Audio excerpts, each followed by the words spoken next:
कांग्रेस अपनी जिम्मेवारी से हमेशा भागती है, लोगों पर क्वेश्चन मार्क करती है। स्वीटी नाम की बेटी श्याम को ट्यूशन पढ़ के आ रही थी कुरुक्षेत्र के अंदर, पुलिस पोस्ट के बिल्कुल सामने भूपेंद्र हुड्डा जी की सरकार थी, कुरुक्षेत्र से उसका किडनैप किया और 6 दिन के बाद उसकी लाश मिली इंद्री के अंदर। क्या कहूं, भूपेंद्र हुड्डा उसका जवाब देगा?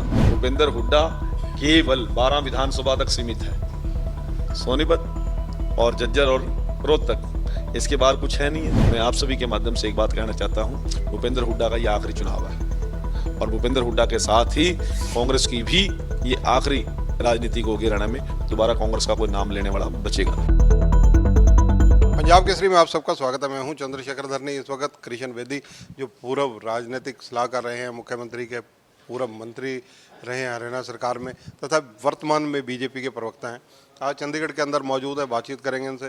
बेदी साहब, जो हरियाणा के अंदर राजनीतिक हालात हैं उनमें कांग्रेस हिसाब मांग रही है आपसे, बीजेपी से। आपका जो हिसाब के आप दे भी रहे हैं और कांग्रेस से भी आप कई सवाल कर रहे हैं, क्या है वो सवाल? देखिए, मैंने अभी प्रेस में आपके माध्यम से बोला है कि यदि मुझे आप पर कोई सवाल उठाने का अधिकार है तो आप उसके एवज में कोई सवाल आप उठाएं तो आपको जवाब देने का भी मुझे अधिकार, मेरी जिम्मेवारी होनी चाहिए। कांग्रेस अपनी जिम्मेवारी से हमेशा भागती है, लोगों पर क्वेश्चन मार्क करती है। तो आज हमने कांग्रेस के लोगों से आपके माध्यम से ये पूछा है, यदि वो कहते हैं कि हमें हिसाब दो, भूपेंद्र हुड्डा जी हिसाब देंगे कि गोहाना कांड क्यों हुआ था, क्यों गरीबों के घर जलाए गए थे? सरकार तो उनकी थी और उन लोगों ने डेट रख के, समय बता के, पुलिस प्रशासन की मौजूदगी के अंदर दलित बस्ती को दिन दहाड़े जला दिया। कांग्रेस के लोगों ने, हुड्डा की सरकार थी, 2010 के अंदर मिर्चपुर के अंदर हमारी एक बहुत इंटेलिजेंट काबिल बच्ची जो परंतु दोनों पैरों से अपाहिज थी, बीएससी कर रही थी उस समय, वो एक ताराचंद नाम का बुजुर्ग जो बीमार था, उसके ऊपर पेट्रोल छिड़क कर उसको जिंदा जला दिया, 272 घरों को आग की भेंट चढ़ा दिया। कांग्रेस उसका जवाब देगी या हिसाब देगी उसका? स्वीटी नाम की बेटी श्याम को ट्यूशन पढ़ के आ रही थी कुरुक्षेत्र के अंदर, पुलिस पोस्ट के बिल्कुल सामने भूपेंद्र हुड्डा जी की सरकार थी, कुरुक्षेत्र से उसका किडनैप किया और 6 दिन के बाद उसकी लाश मिली इंद्री के अंदर। क्या कहूँ, भूपेंद्र हुड्डा उसका जवाब देगा? क्या भूपेंद्र हुड्डा 10 साल उनके राज के अंदर सीवर लाइन के अंदर सीवर मैन चला गया, जहरीली गैस चढ़ गई, उसके बाद उसकी मृत्यु हो गई, उसके छोटे छोटे बच्चों को कौन संभालेगा, उसकी क्या आर्थिक स्थिति है, क्या उनका स्थिति है, कोई चिंता नहीं की। उसकी चिंता हमारी सरकार ने की। मिर्चपुर के विस्थापित लोगों को, उत्पीड़ित लोगों को विस्थापन हमने किया। एससी आयोग हमारे अनुसूचित जाति वर्ग के लोगों की स्थिति का आकलन करने के लिए बनाया गया। उनकी आर्थिक स्थिति क्या है, सामाजिक स्थिति क्या है, किस प्रकार का उनका रहन सहन है, किस प्रकार उनके बच्चों की शिक्षा है, क्या उन लोगों का स्वास्थ्य की चिंता करते हैं। उन्होंने सारी उम्र राज तो किया परंतु एससी आयोग का गठन नहीं किया, वो भी हमारी सरकार ने किया। सफाई कर्मचारियों की आर्थिक और सामाजिक शैक्षणिक स्थिति जानने के लिए कभी कांग्रेस ने चिंता नहीं की, सफाई कर्मचारी आयोग का गठन किया तो हमने किया।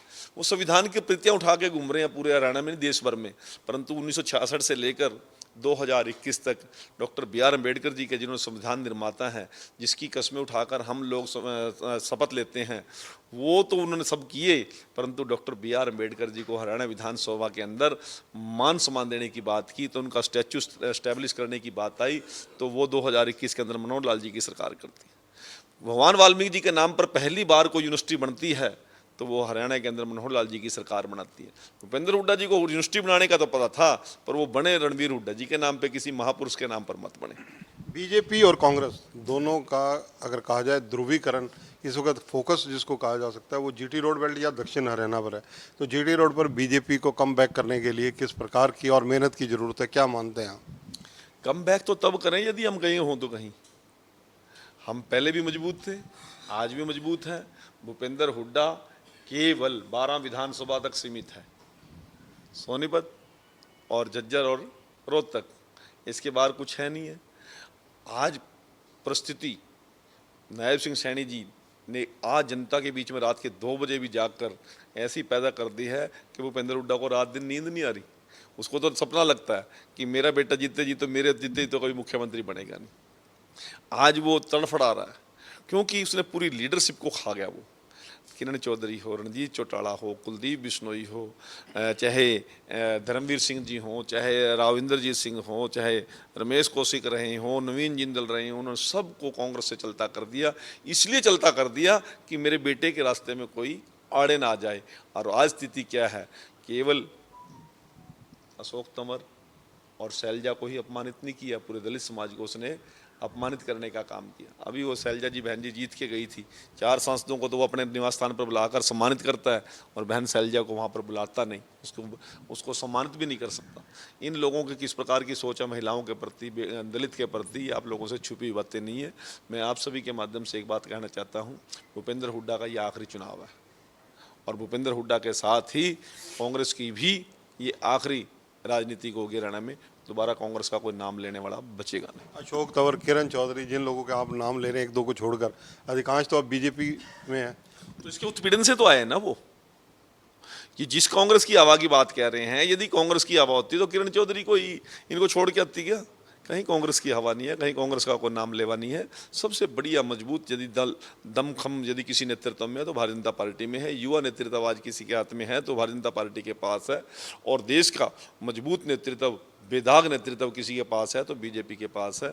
आज आने वाले विधानसभा चुनाव के अंदर संपूर्ण बहुमत की हम नायब सैनी जी के नेतृत्व में हरियाणा में सरकार बनाएंगे, मोहनलाल बड़ौली जी के नेतृत्व में सरकार बनाएंगे, डॉक्टर सतीश पूनिया जी के नेतृत्व में बनाएंगे, सुरेंद्र नागर जी के नेतृत्व में बनाएंगे, मनोहर लाल जी के नेतृत्व में बनाएंगे। धन्यवाद। कृष्ण बेदी जी तो ये हैं कृष्ण बेदी जिन्होंने कई मुद्दों पर हमारे से बातचीत की।